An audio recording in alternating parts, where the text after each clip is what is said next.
Ziri, I need to bring in Dr. Kalua really quickly because a lot of also why we're having this conversation is that yellow car that the president was driving around in the last couple of days. How you convinced him, and you'll convince many other Kenyans to take that same route.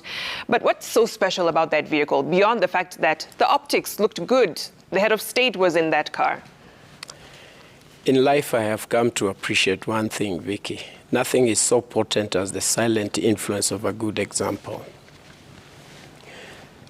We had no plans to have the president in that vehicle.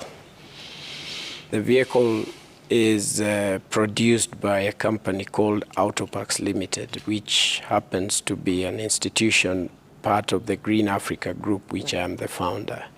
The CEO is a 24-year-old girl, a brilliant magician that's been doing quite a lot over a long period of time, took something and ran with. And it happens that on Sunday, the E-Mobility Association of Kenya parades vehicles, and we just did something extraordinary led by our chairman, Hesbon. And we are doing rounds in the city, starting with the city center, going to different places. And this is a dream that has taken about 7 years to get the first ever vehicle for Kenya, made for Kenya, AirEv YEtu, made by Autopax. Right. So the president's advisor on climate change just asked, which car is this? And it's a Kenyan car. And he says, I think this is something extraordinary. It's just the result. It's not anything extraordinary. And because I believe in prayers, and we have been praying about this, it just ended up in State House. And the president walks into the car in a yellow cap, and he finds a yellow car. It's a dream that started with another yellow car since 2012 and has no relationship with the politics. And and it brought out something extraordinary. And I really want to appreciate the fact that this discussion has brought the country to one.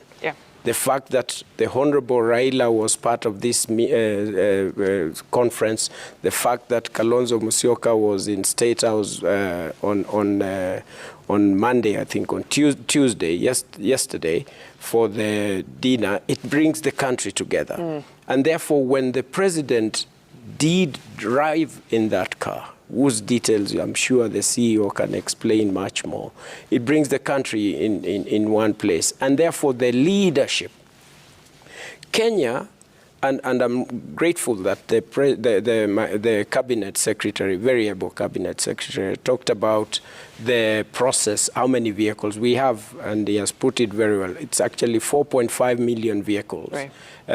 2 million are 4.5 registered automotive, and we have 2 million as vehicles. 2.5 are therefore motorcycles and three-wheelers, and those are figures of December last year. From January up to now, the NTSA has registered another 500,000. So you're talking of so much. Right. Each motorcycle carries 3 people in every 1 hour.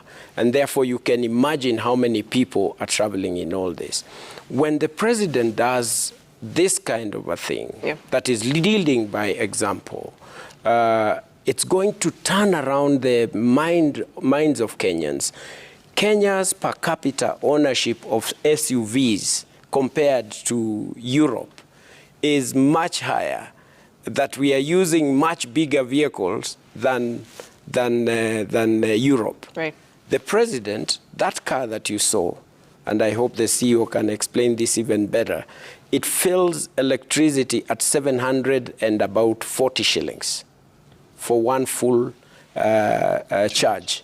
It gives you 300 kilometers. The president has therefore driven from the State House to KICC, which is about 5 kilometers, for 2 shillings per kilometer.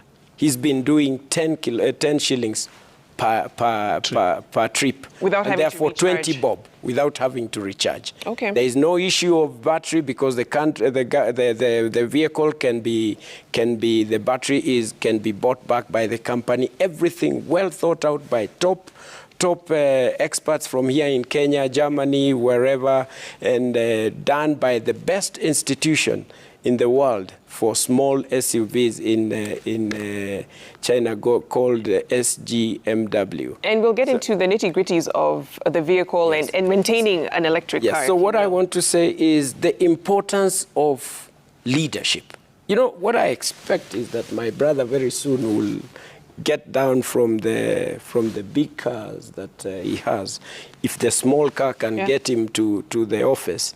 And that is something that is going to be replicated. How do you go and meet the president with a 4x4 that is 8 times bigger than his car, which can fit almost in his pocket? And Waziri, let me ask you this, because, you know, during your speech, I think it was the second day of the summit,